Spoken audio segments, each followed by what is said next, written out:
ഈ ക്വസ്റ്റ്യൻ നോക്കാം. Monochromatic light of frequency 6 into 10 raised to 14 Hz is produced by a laser. The power emitted is 2 into 10 raised to minus 3 watts. What is the energy of a photon in the light beam?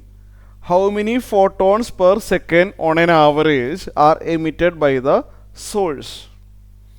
ഇതെങ്ങനെ ചെയ്യും? ഇവിടെ ശ്രദ്ധിക്കേണ്ട കാര്യം, ഒരു സോഴ്സിൽ നിന്ന് light emit ചെയ്യുകയാണ്. നമുക്കറിയാം അത് ഫോട്ടോൺസിൻ്റെ ഒരു എമിഷൻ ആണെന്നറിയാം അല്ലേ. ലൈറ്റിൻ്റെ സോഴ്സിൽ നിന്ന് ഫോട്ടോൺസ് എമിറ്റ് ചെയ്യുകയാണ്. And it move like a wave അല്ലേ. Each photons propagate like a wave ആയിട്ടാണ് മൂവ് ചെയ്യുന്നത്. ഓക്കെ ആണോ? ഇനി ഇവിടെ പറഞ്ഞിരിക്കുന്നത് ഫ്രീക്വൻസി. ഓരോ ഫോട്ടോൺസിനും ഫ്രീക്വൻസി ഉണ്ട്.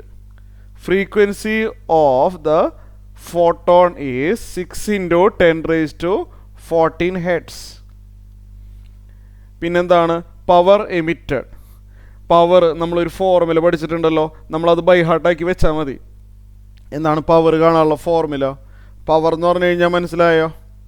ഒരു സെക്കൻഡിൽ എത്ര എനർജി ഓഫ് ദ റേഡിയേഷൻ അല്ലേ എമിറ്റ് ചെയ്യുന്നുണ്ട്. ഒരു സെക്കൻഡിൽ എമിറ്റ് ചെയ്യുന്ന റേഡിയേഷൻ്റെ എനർജി, അതാണ് പവർ. പവർ കാണാനുള്ള ഫോർമുല നമ്മൾ ബൈ ഹാർട്ടാക്കി വെച്ചിട്ടുണ്ട്. NH-mu. അത് ബൈ ഹാർട്ടാക്കണേ. NH-mu. N എന്ന് പറഞ്ഞു കഴിഞ്ഞാൽ ഒരു സെക്കൻഡിൽ എമിറ്റ് ചെയ്യുന്ന ഫോട്ടോൺസിൻ്റെ എണ്ണം. N is the number of photons emitted in 1 second. Okay, നമ്മളത് പഠിച്ചിട്ടുള്ളതാണ്. അപ്പോൾ നമുക്കിവിടെ ആദ്യം തന്നെ കാണേണ്ടത് energy of a photon.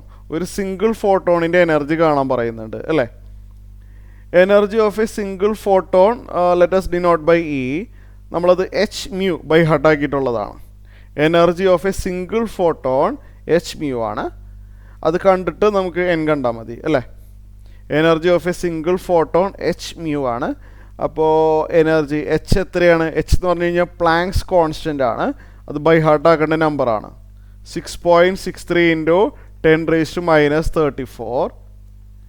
Mu എന്ന് പറഞ്ഞു കഴിഞ്ഞാൽ നമുക്ക് തന്നിട്ടുണ്ട് 6 into 10 raised to 14. ക്ലിയർ ആയല്ലോ? So energy of a single photon, energy of a single photon ചെയ്തു വരുമ്പോൾ എന്ത് കിട്ടും?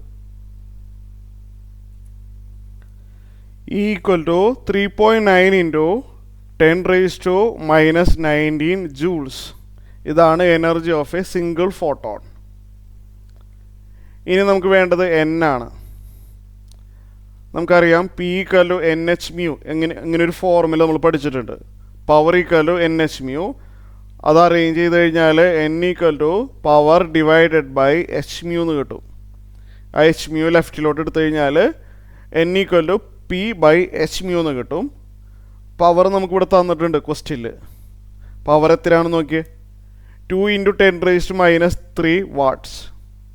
2 into 10 raised to minus 3 watts divided by H-mu നമ്മളിവിടെ ചെയ്ത് വെച്ചിട്ടുണ്ട് ഇല്ലേ. H-mu നമ്മൾ ചെയ്തിട്ട് 3.9 into 10 raised to minus 19.